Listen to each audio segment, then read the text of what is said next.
the rain.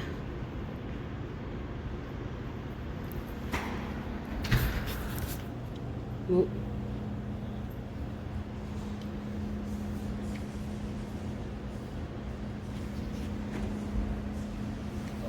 Hello, it's okay. Social distancing.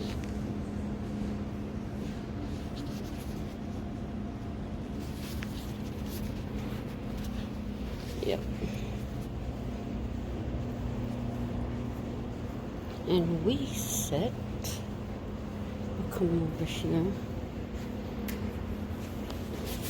We sit right down there.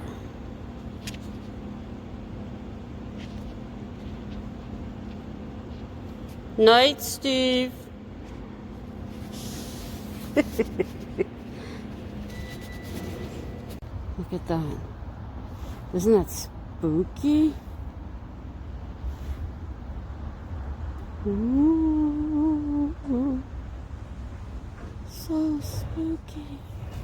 Here comes the oak train. And this is how warm it is. That. And I wish I had had this going when we crossed the river, because it looked so decent. Look at that. It's spooky.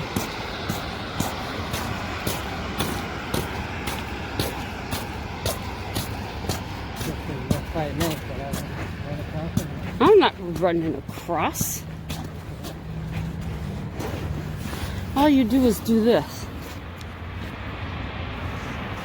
Ooh. Where? Oh, okay.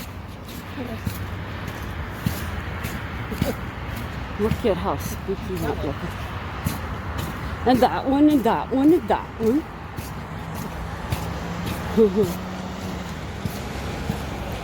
It's not as much here. That's cool.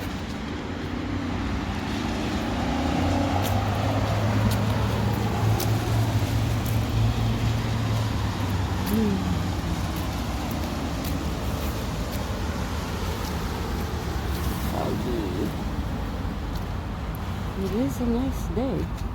That way, anyways. Cool. Hi guys, White Witch here, and here's Bo. Hey Bo. You got dirty eyeballs. Come here. Come here. Ugh. Get that dirty eyes. Hey? Hey Bo. What you got to say, Bo? Huh? What you got to say? You gonna say hi? You gonna say hi? You gonna say hi? He's a cutie pie. Yes, you are. Yes, you are. He's just stretched out here, relaxing. This here is the waterfront station in Vancouver. Now, my parents and I did go there.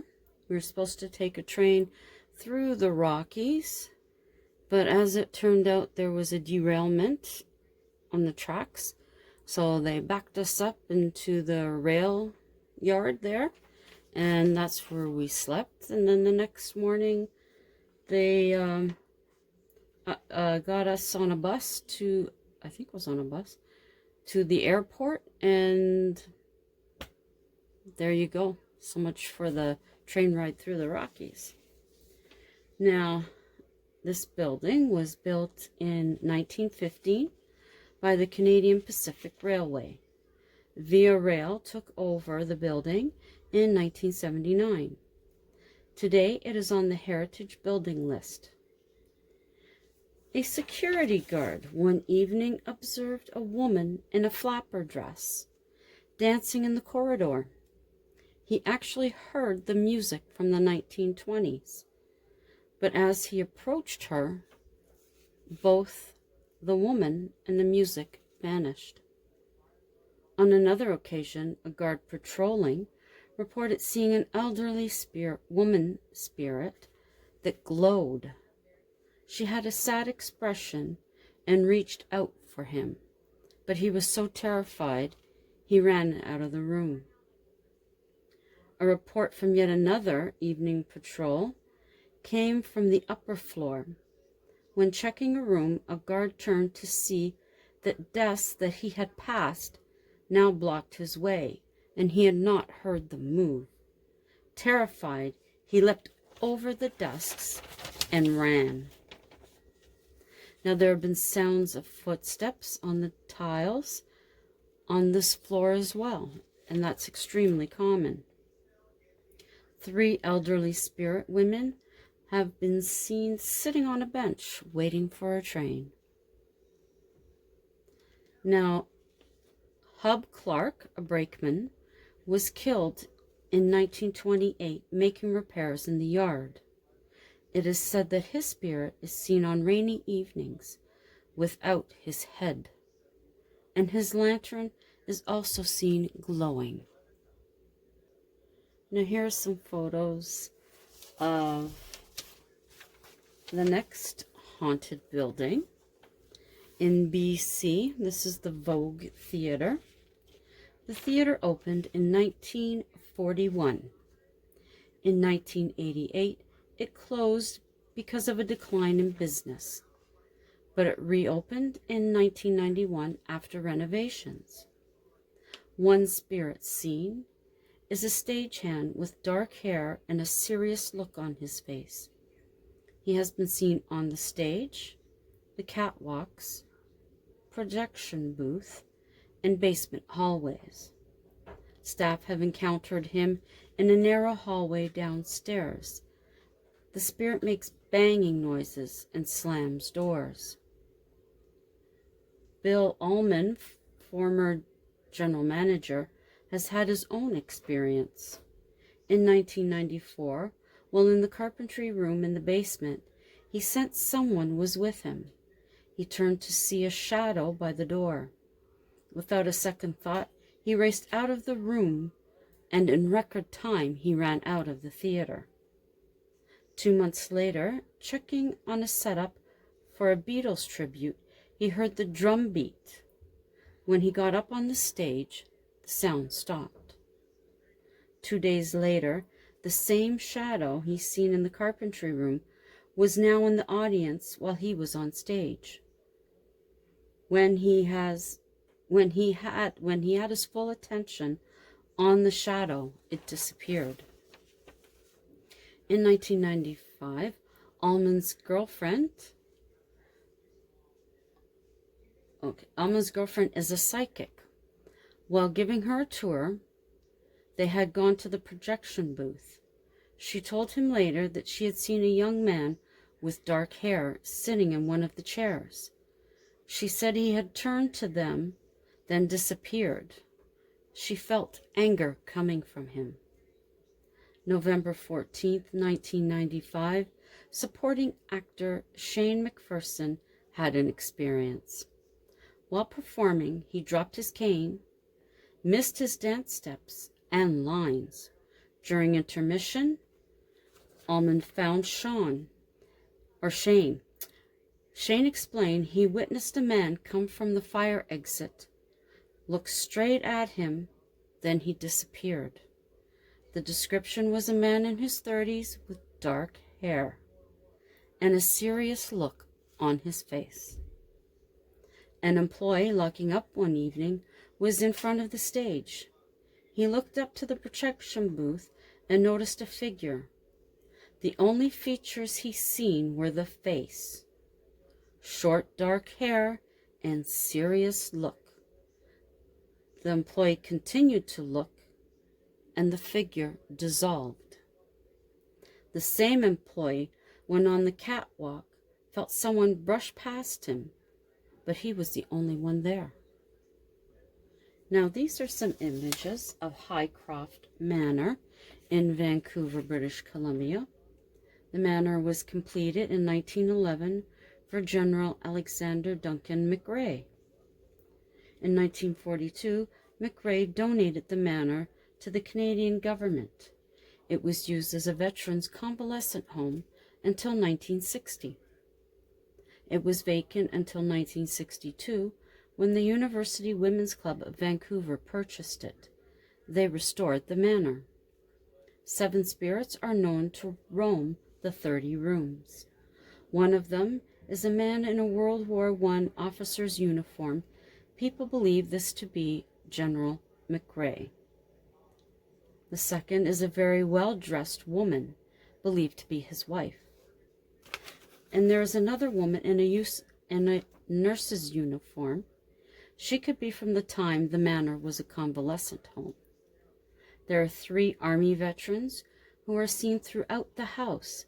They are known to be pranksters by the staff. They open and close doors as well as play with the lights. Now, there is a spirit known as the Crying Man. His sobs are heard coming from a room on the lower floor. In the 1990s, a paranormal investigation group observed a football-sized black orb float over the dining room table. And staff say the spirits in the manor are peaceful and protective, nothing to worry about. Now here are some pictures of a common snapping turtle. I do have a photo of one, but I'm not sure where it is. It's not where I thought it was. Unless, no, I probably have to move too many things. Okay, common snapping turtle avoids contact with people. They would rather keep their distance from you than fight. They are a freshwater turtle. The alligator snapping turtle is the largest of the 3 species. In water, they will hide in the sediment. Their head and neck is highly mobile. The turtle matures later than others, which causes low reproductive rates. It has been suggested that they can live over 100 years. Its claws are as sharp as a dog's. It cannot use these for attacking or eating. They use them for digging and gripping. It will make a hissing sound when threatened, and its tail is the vertebrae column of the turtle. So picking up one by its tail causes harm. They can stretch their necks to their back tail. When they are stressed, they will release a musky odor behind their legs. Safest way to pick one up out of harm, such as on a road, is to grasp the carapace above the back legs. There is a large gap that allows them to be picked up, keeping your hands safe from their mouth and claws. So I'm guessing that would be right about there, I think. Okay, you could also use a shovel slid under them from the back. But a blanket or a tarp is the best, picked up by the corners. And finding any turtle on the road, when rescuing them, always place them down in the direction that they are going out of harm's way. Now this one I actually have to laugh about. I do have a story. I don't have the pictures to prove it, but see the little stinker? Oh, was it last year? Might have been last year. In the spring, we were on the O train coming home, and it stopped at our station, but it didn't go up far enough that the door was even with the extra bit of platform to get off. So everybody was wondering, why didn't the driver stop there? Well, here comes the driver up steps off of the track. She comes around, and she's got this little skunk in her hands, and she goes to take it into the train, and she was going to take it up with her, and then she decided against it, I guess thinking of the next person, the next driver coming in. So she turns around, hubby's standing there, so she gives it to hubby. He takes it, sticking its tail under its bum. Needless to say, everybody got out of the way as he was going up the stairs. I went up the elevator. My main thing was to call someone to see where we could take the skunk, because I didn't want to leave it anywhere near Carling because it's a busy road. And the goddess was looking at it. A gentleman and a woman stopped on their bikes and asked what was going on, so we explained what had happened. And the gentleman said the woman he was with worked at a wildlife rescue place, and he was ready to take the skunk and put it in his backpack and go there. And she said, no, no, no, the best thing to do is to put it down over there, which was by a fence, and it will find its way back to where it came from, and its mother's probably looking for it. So that's what hubby ended up doing. But on the bus, we were getting some strange looks because of the smell, because the little stinker was stinking. Got home, did the tomato juice thing, looked stuff up on the internet. The smell finally did start to dissipate, but he had to throw it a watch a friend had given him. But that's our skunk story. And the female driver, we've seen her yesterday morning and this morning.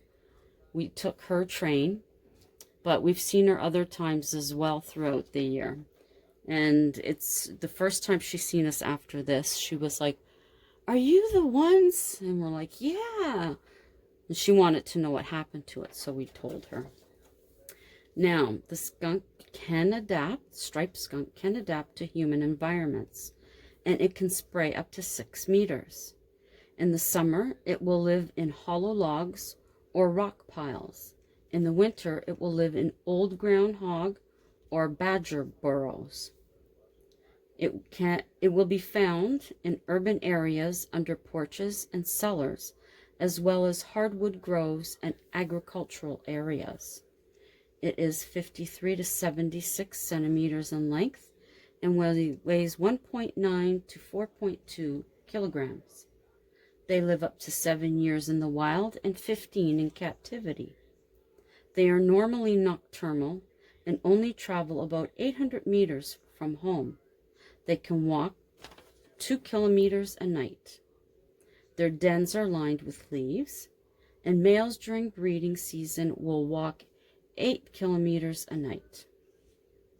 Typically, a litter is 4 to 6 young, and they are furless at birth, and in 13 days have thick fur, and at 8 days old they can spray. They do not have good eyesight. Skunks in general. They eat grasshoppers, beetles, crickets, and bees. In winter, they will eat small mammals, hatchlings, and eggs, reptiles, fish, also corn and fruits. They do not hibernate, but are less active in the winter.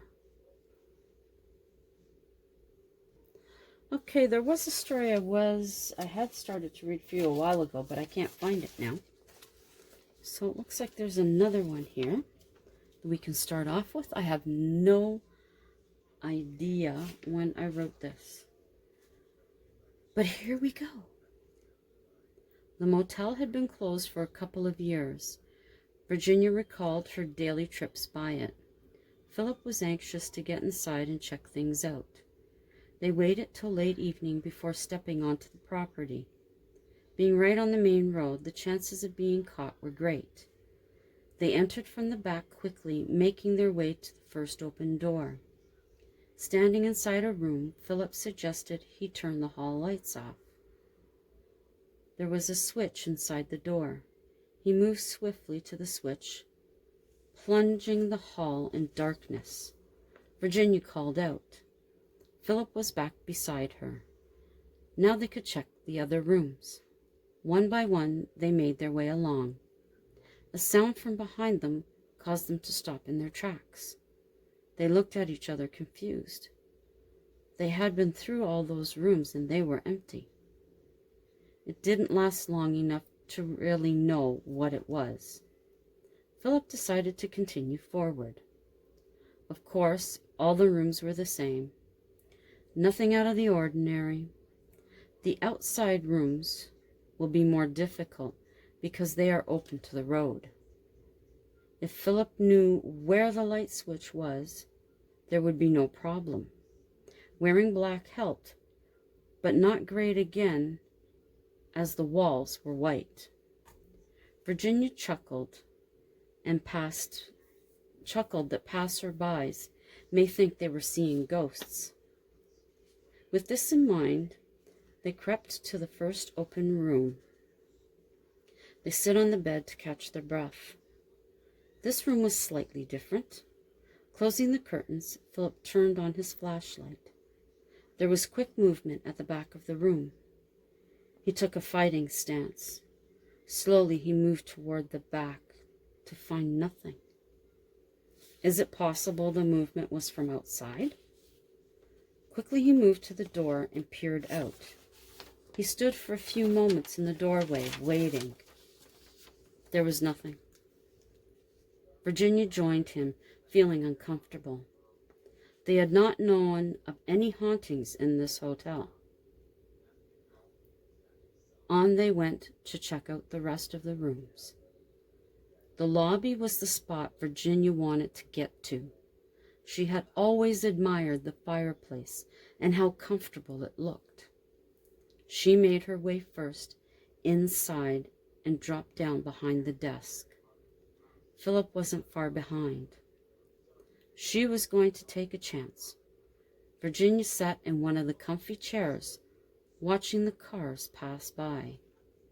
The odd teenager walked by, pointing but didn't stop. Philip joined her in the opposite chair. There they sat, watching the busy street quieten as the minutes passed. Just when they were thinking to leave, a group of 4 teens came up to the window. Virginia was sure they had spotted them. Philip told her to watch him. Quickly, Philip jumped up from the chair, disappearing into the room beside the counter. The 4 teens jumped back from the window, then turned and ran. Virginia took advantage to join him in the room. They agreed to wait and see if they would come back. After 20 minutes, they left. Back at home, they agreed how much fun they had had. Over the following week, they continued to scare local teens by running into the room by the front desk. A Saturday afternoon found them at the mall food court. Sitting near a group of teens, they couldn't help but overhear them. They had been at the hotel the night before and seen the shadow figure by one of the rooms. This confused them at first. Then thinking it over, what they may have seen was them making their way to the front. Next, they heard them talk about the lobby. It took them all they had not to laugh. One of the young men mentioned hearing crying from the building behind. Virginia and Philip looked at each other. Was that the noise they had heard? Without thinking, Virginia turned to them. She asked where in the building they had heard it. They all stopped talking. She assured them she meant no problem to them. Virginia made up a lie about formerly working there. A young girl spoke up and said it was one of the rooms towards the back. She turned to Philip and said that must have been what we heard. The group began talking about experiences they had had. Philip realized some of those nights they were nowhere near the hotel. The teens mentioned they would be going back with their spirit box. Philip only advised them to be careful. That's all I wrote on that one. Interesting. And here's some nice photos to end the evening. I hope everyone is keeping well and going about whatever rules and regulations you have in your area. Hubby and I are working as we are part of that group. And we have our letters in case we're stopped expressing that. So I hope you're all keeping busy with something. And I appreciate all the YouTubers that are making videos, keeping everyone up to date on what's happening in their area, what's happening with them and what they're doing with their time that they have now that they're in quarantine. It's kind of interesting to see and hear that some of them have older videos they haven't put out, or some are putting a montage together. It's really nice that there's something else going on except the media and the news. So I look forward to seeing all of those videos that they've been talking about, the ones that I follow. And talking about following, I would like to thank all of my subscribers for their loyalty and continuing to come back to see my videos and what I'm up to. It's greatly appreciated.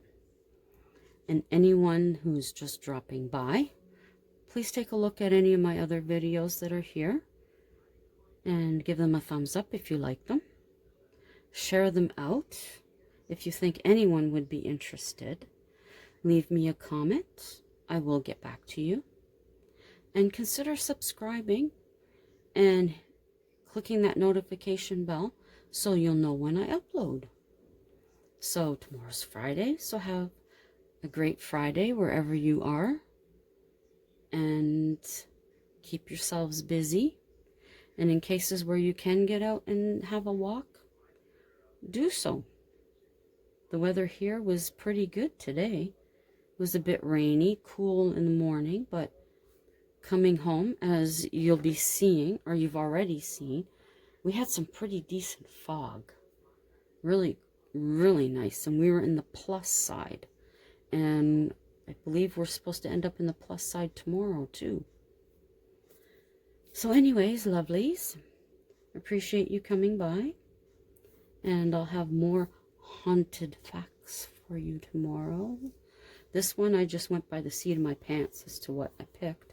Let me do the same thing tomorrow.